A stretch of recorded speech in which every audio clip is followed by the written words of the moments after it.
అలసిన వానికి ఓరడించు మాటలు. సహోదరుడు భక్తి సింగ్ గారి పరిచర్య నుండి సేకరించిన అనుదిన ధ్యానములు. మార్చి 20. సంఘము అను శరీరమునకు ఆయనే క్రీస్తు శిరస్సు. కొలస్సీ 1:18.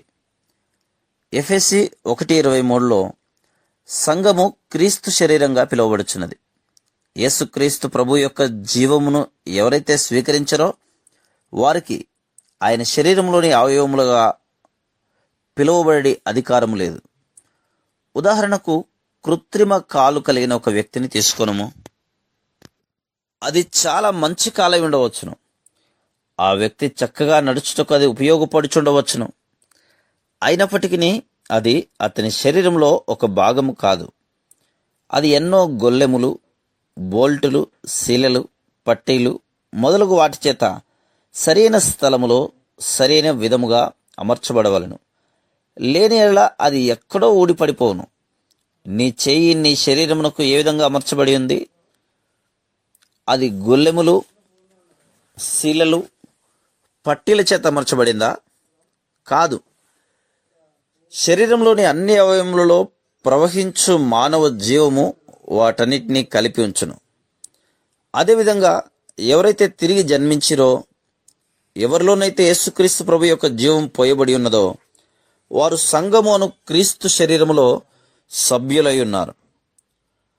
మానవ శరీరములో అనేక అవయవములు గలవు. తల, చేతులు, కాళ్ళు, కండ్లు, రక్తనాళములు మొదలగునవి. కొన్ని పెద్ద అవయవములు, కొన్ని చిన్నవి. ఏ మానవుడు కూడా తన శరీరంలోని ఏ అవయవమును కూడా పోగొట్టుకున్నటకు సంతోషంగా ఇష్టపడడు. ప్రతి అవయవము అవసరమే, ప్రాముఖ్యమైనదే. ప్రతి దానికి దాని పని దానికొండును. అదేవిధంగా క్రీస్తు శరీరములోని అవయవములైన ప్రతి ఒక్కరికి తాము చేయవలసిన పని తమకే ఉండును. అంతేగాక అభ్యాసం చేయవలసిన వరములను ఉండును. మనకు అప్పగించబడిన పనిని మనం నమ్మకంగా చేయవలను. మనం ఏమై ఉన్నామో దానిని బట్టి సంతృప్తి కలిగి ఉండవలను.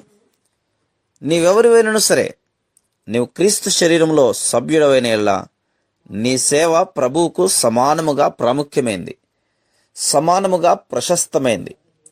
నిజమైన ఆనందమునకు, నిజముగా ఉపయోగించబోటకు రహస్యమిదే. నీవు క్రీస్తును నీ శిరస్సుగా కలిగి ఉండవలను.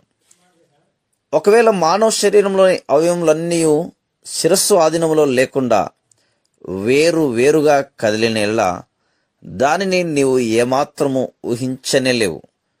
కానీ మానవ శరీరం ఆ విధంగా లేదు. శరీర అవయవములన్నీ శిరస్సు ఆధీనములో ఉండి కలిసి పనిచేయును. అదేవిధంగా సంఘ సభ్యులు క్రీస్తు అను శిరస్సు యొక్క ఆధీనంలో ఉండవలను. అప్పుడే నీవు జీవము గల సంఘమును కలిగి ఉండగలవు. దేవుని సంఘములో దేవుని పరిపూర్ణతను చూడవలనైనా వ్యక్తిగతంగా ప్రతి అవయవము, సంఘమంతయు ఏకముగా క్రీస్తు తమ శిరస్సుగా గుర్తించవలను. దీని చేతిలో తప్పిపోవటం వలనే అనేక సమాజములలో జీవము ఉండుటలేదు. ప్రజలు దేవుడు లేని వారి చేత నడిపించబడుచున్నారు. నాయకులు తమ స్వచిత్తము చేత నడిపించబడుచున్నారు. అందుచేతనే గుంపులు, విరోధములు, కలహములు వారిలో కనబడుచున్నవి. Praise the lord.